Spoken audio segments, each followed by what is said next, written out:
How's it going, YouTube? Dallas Boy here with another best of 3 set. This time I'm going up against my buddy toptierboy.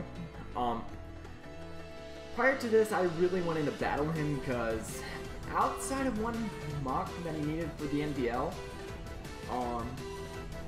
we never really had any battles together, which is kind of disappointing because I really do think that he's a very good battler and definitely one of the best content creators in the Pokemon community on YouTube. So definitely wanted to have a best of 3 set with him. So after a little bit of waiting and logo creating for him, we finally had that best of 3 set. So here's game 1. I opted to bring some fly spam with Salamence and Mega Pinsir. And then a Magnezone to trap steals like that Scizor over there. And this Magnezone is attacking in Assault Vest to deal with Landorus-Therian a little bit better. Said Landorus-Therian is a pretty big threat to my team until I can pretty much ascertain knowledge of its item. If it's Life Orb, it's going to hit me pretty hard. If it's Assault Vest, then Greninja, since it doesn't really pack Ice Beam. But regardless, Greninja won't be doing too much with its attacks to Torn T with that Assault Vest with the proper investment. So, gonna have to keep an eye on Torn T for this match and keep Magnezone alive for my Mega Pinsir and Salamence to try to do some work. So, hope you guys enjoyed this set, and let's get on with game 1. So starting off, I'm going to be leading off with Greninja, as Greninja is the fastest mon on my team, and I can get momentum on whatever wants to come in. He helps me with Tornadus, and I'm just going to go for the U-turn here just to try to scout what item this Tornadus might be running.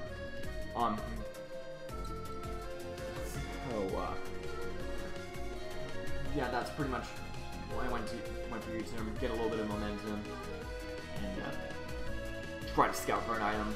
And my scout for the item is going to be Magnezone, and he makes a very good play here, goes for the knockoff, knocks him by Assault Vest.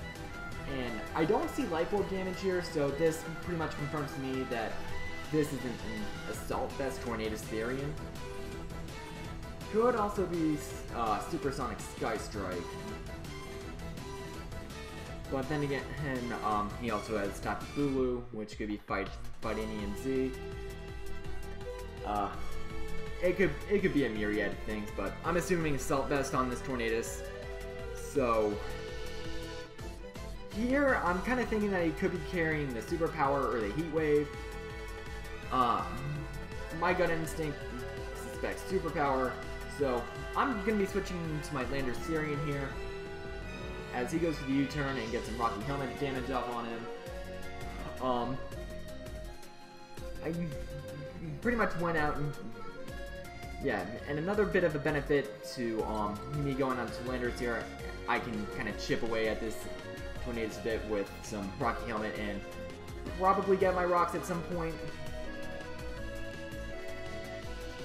But yeah, that's hindsight's 2020, I guess. Yeah, I'm just rambling on here. But off the U-turn, he's going to be going out into Greninja. I can't tell if this is Protean or Battle Bond, so pretty much what I'm going to do is go out into Tapu Fini, as he is going to make a nice double on his end and go out into Tapu Bulu. This pretty much prompts me to switch right back out into Landorus here, because I don't know what this Tapu Bulu wants to do. It could Sword Stance, could sub up, but here it Leech Seeds, which is gonna whittle my Landorus down a little bit. And he sets up the Nesty as I got my Stealth Rocks. I pretty much valued Rocks here over trying to get a little bit of momentum on the Tapu Bulu. But here I don't really have much that wants to take a Wood Hammer from this thing, so I'm just gonna have Landorus maybe go down here to a +1 wood hammer, but I end up living with 1%. And I also get off a little bit of U-turn damage here. Go out into my pincer, and here I just stay as regular pincer and just flat return. Here's the reason why. He has a Landorus on his side of the field that can intimidate me, and I didn't really want that to happen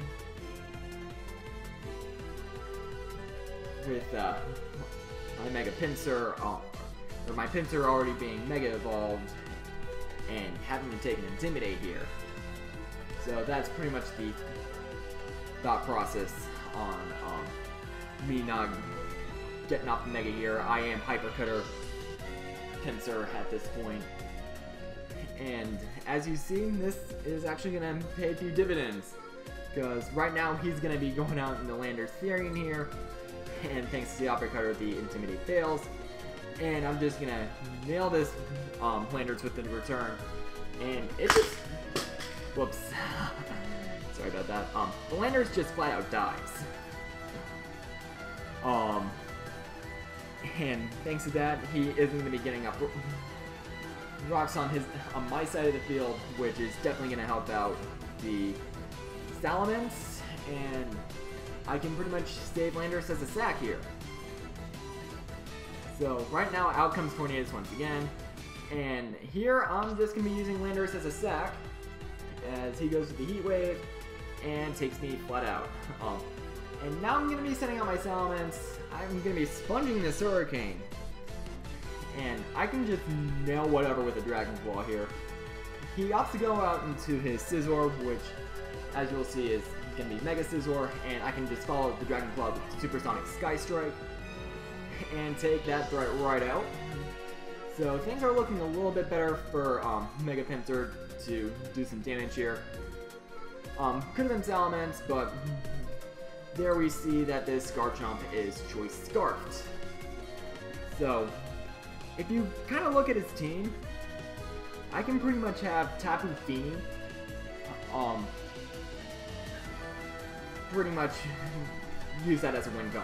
You know, that's what I'm trying to say. I do go out and set Tapu Fini to soak up whatever, but here my play is Nature's Madness, and I'm pretty much liking that damage that I have on the Tornadus here. I can pretty much take it out with a couple of Moonblasts, potentially, and I can also have either Mega Pincer or Ash Greninja pretty much clean up from here. But neither of those is going to happen, and Tornadus is going to miss a couple of Hurricanes there, which is very, very unfortunate, and I just take it out with a couple of Moonblasts, and he just forfeits, which kind of tells me that his Greninja was also Ash Greninja, not Protean, and Garchomp couldn't really break me and whatnot. So that was pretty much game one.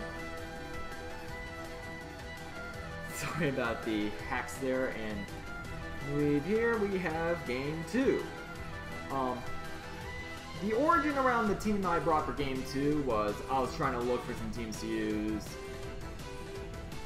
and I opted to work around in the good chords section of Smogon, and I found this one very interesting chord between both Ninetales and Salamence, and Ninetales and Mega Charizard X. And by Ninetales I mean a low-end Ninetales. So I really wanted to give this team a little bit of a run and whatnot.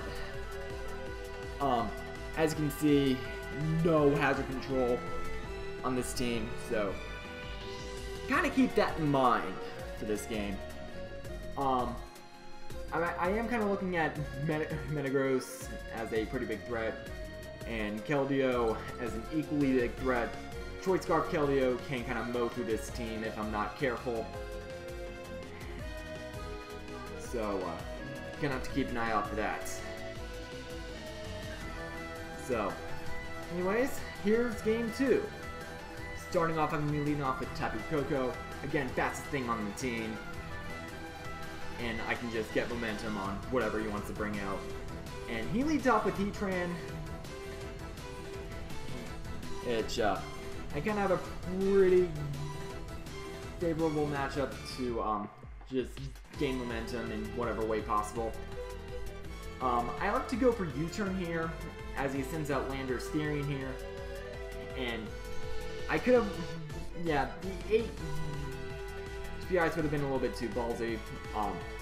Volt Switch could have worked too, but I wanted to get momentum right off the bat. And just go into my Ash Greninja here. And just put him through a little bit of a loop. Out comes the threat Keldeo, and I'm going to be sending in my Ninetales here. I can pretty much sponge whatever hit this Keldeo wants to go for, and pretty much take it out with a Moonblast if I wanted to. But pretty much my priority here was just set up an Aurora Veil and have one of my Dragon Sweep.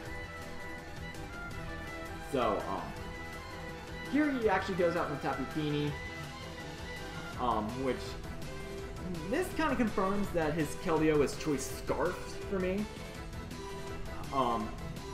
I did run a few calcs here and there, and only a Specs Hydro Pump would have taken out my Ninetales, and Scarf pretty much makes sense for his team and whatnot. And here I do get up my Aurora Veil, like I said. And pretty much in comes Tapu Fini, which pretty much screams that he's going to defog away my Aurora Veil. But I'm just going to go for a freeze right here. It does 42%, which is pretty good. Nice solid 3 KO here. And Tapu Fini goes for defog, which clears my Aurora Veil. And here I unleash pretty much something that makes this Alolan Ninetales pretty cool, no pun intended.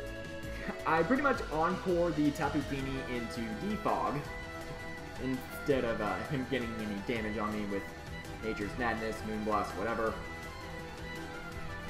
Which is pretty nice with this Ninetales. And I had this Tapu Fini stuck, and I can pretty much set up another Aurora Veil at some point, which, and by some point, I mean this next turn as he sends out his Mega Metagross.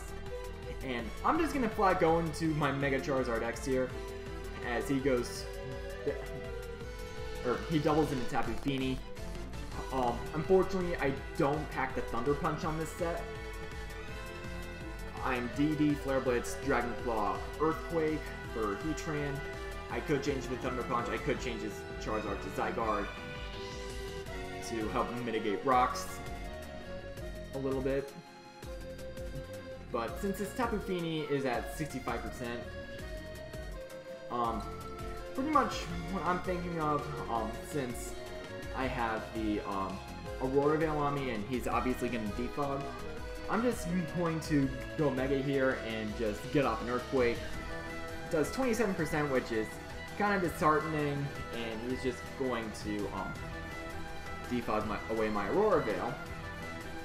And I'm kind of thinking at this point, I kind of need to set up a wee bit and try to break this Tapu Fini a little bit further. So I'm just going to go for the Dragon Dance here, as he ends up going out in a Landorus here to bring down my attack, kind of expecting an Earthquake. And I'm just going to be setting up the Dragon Dance. And this upcoming turn, actually very important. So, look at my team. Think Stealth Rocks. I don't have any hazard removal, and yeah, my team is pretty much heavily pressured by Stealth Rocks, which is why I could consider switching Mega Charizard X out for Zygarde, probably putting some hazard support on this team in some sense over Mega Charizard X, but I guess we could see about that. But seeing as Landorus-Therian is the pretty much the premier Mega Charizard X counter/check, it would be beneficial for me to switch out expecting an Earthquake, so I could keep my Zardex alive. But again, my team is very much hampered to rocks. I am pretty much expecting Top Tier Boy to go for rocks. So pretty much my play at this point was stay in and nuke him with Flare Blitz. And that pretty much happens. I do get a very unfortunate crit there. And yeah, it was definitely very unfortunate since it actually opens up a few doors for Tapu Koko, since Landorus-Therian has been pretty much neutered at this point. But not before I take a nice chunk from the Rocky Helmet and the Flare Blitz recoil. And he actually goes for the HP Ice, expecting my Landorus-Therian to come in. Gets a crit on top of that, but I'm not one to complain. I got a pretty lucky crit with the Flare Blitz. It actually comes into a little bit of play later. Actually, a very good deal of play, as you will see later. But with him not going for Stealth Rocks there, pretty much I eliminated his biggest rocker, or I pretty much eliminated his rocker. Rocks are off my side of the field for the game. And that one prediction just, yeah, probably the most important prediction of this game. And you'll see how things bounce. Anyways, I'm going to go for the Dragon Claw here and take out this Landorus. And pretty much out comes Metagross. This pretty much tells me that he does pack the Bullet Punch, but don't really have a very safe switch into this thing, and Mega Charizard X has pretty much done his job here, and so I'm just going to stack Zardex to a Bullet Punch here and bring out Lando. And this pretty much has him going through a little bit of a Volt Turn Jing. Just going to U-turn on the Tapu Fini switching, go out into Tapu Koko. And here I'm just going to let go for a Volt Switch, not predicting anything. Hindsight, I probably could have gone for Thunderbolt, but could have brought in Keldeo on the next turn, and kind of need Tapu Koko for to sponge a hit or two. Adds a little bit of leverage, but I actually end up giving him the switch initiative, as I'm pretty much forced to switch out. And looking at the remainder of his team outside of Tapu Fini, or yeah, Alola Ninetales is pretty much my safest safest thing to bring in at this point. So just gonna go into that and see what he wants to bring in. He wants to bring out his Terrakion here, and I'm just going to flat switch Landorus here to get an Intimidate off on this. And he goes for the Swords Dance, which is definitely very scary. And yeah, don't really have a lot to go for a Continental Crush here. So, or don't really have a lot that wants to take one. Mence is pretty, I definitely value Mence at this point. And pretty much go for game with it. If I bring in Heatran, potentially. Landorus, I still don't know if that Mega Metagross has Ice Punch, so pretty much my play here is to kind of sack Landorus here to the Continental Crush. And here is where the Stealth Rocks come into play. He goes for the Continental Crush, and I tank it with 3% and take the Terrakion now with an Earthquake. So if he had set up Stealth Rocks instead of going for the HP Ice with his Landorus-Therian back on turn 10, my Landorus would have been eliminated from the field. I would have been in a little bit more trouble than I was at this point. I still had Ash Greninja to kind of do some work here and there, but not really much to try to deal with the Keldeo and whatnot. So, yeah, that's definitely why that turn 10, when he went for the HPIs over the Stealth Rocks, was definitely very, very important. And probably the most pivotal point of this game. So, thanks to the Hail from my Ninetales, it's a double down, and I'm just going to go out into my Salamence as he goes out in a Tran. And don't really know what this Heatran wants to do. This could be another Rocker, potentially. So, yeah, I don't really know. This could be Taunt Tran. It could be a lot of things. So, I'm just not going to predict here and just flat out EQ this Heatran and get up my Moxie after taking out with the Earthquake. Out comes Metagross, he goes for the Meteor Mash. I tank that with 7 and bring him down to 12% with the +1 Earthquake, and then he proceeds to take me out with Power Punch.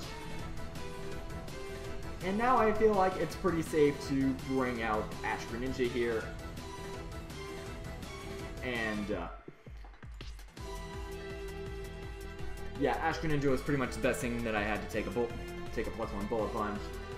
And then just revenge kill the Mega Metagross with the Dark Pulse, get up my Battle Bond, and his last mon is Keldeo, which I pretty much know at this point is Scarfed, based on how he switched it out on Ninetales in a previous turn.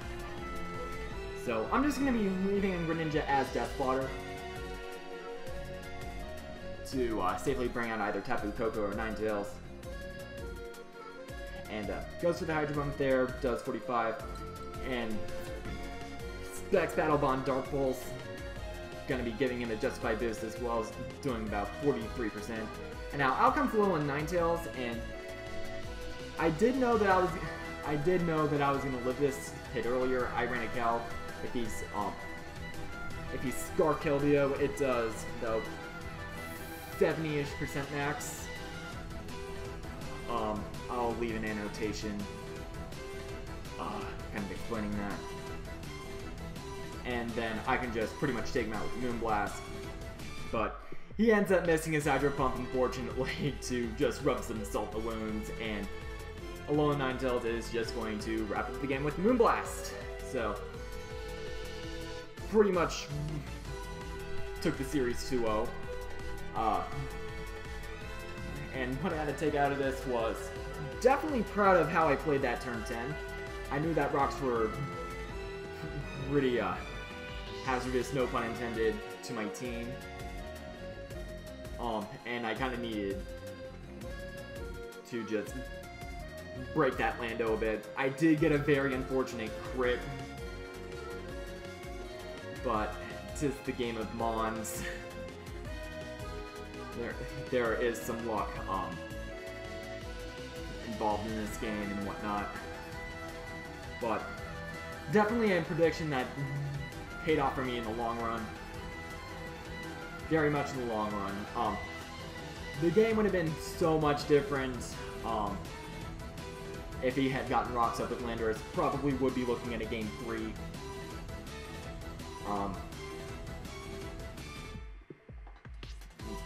I guess, maybe. Not sure.